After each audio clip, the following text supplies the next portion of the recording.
నమస్తే అండి. ఇప్పుడు చామంతి మొక్కల్ని పాతటం చూపిస్తానండి మీకు. నర్సరీ నుంచి తీసుకొచ్చిన చామంతి మొక్కలు 3 మొక్కలు తీసుకొచ్చానండి.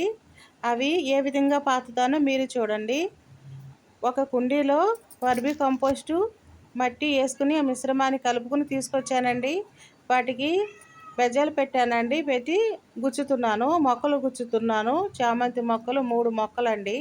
2 మొక్కలు మామూలుగా గుచ్చేసి తర్వాత ఒక ఒక మొక్క నుంచి కొమ్మలు తీసి కొమ్మలతో పాతుదామని చూస్తున్నానండి. ఎందుకంటే చాలామంది అంటారు కదండీ, నర్సరీ నుంచి తీసుకొచ్చిన మొక్కలు బతకవని.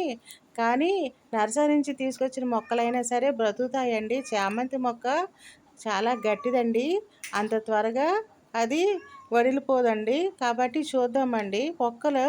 ఈ మొక్కని చక్కగా పాతి పెట్టుకుని దాన్ని 2 మొక్కలు పాతి పెట్టేసేసుకుని గట్టిగా నొక్కేసేయండి. నొక్కేసిన తర్వాత ఇప్పుడు మూడో మొక్కలో చిన్న చిన్న కొమ్మల్ని కట్ చేసుకుని ఆ కటింగుల్ని పెడతాను. పెట్టిన తర్వాత మీరు చూడండి. చామంతులంటే ఆహా! ఎంత హాయినిస్తాయండి. చామంతులే పూబంతులండి.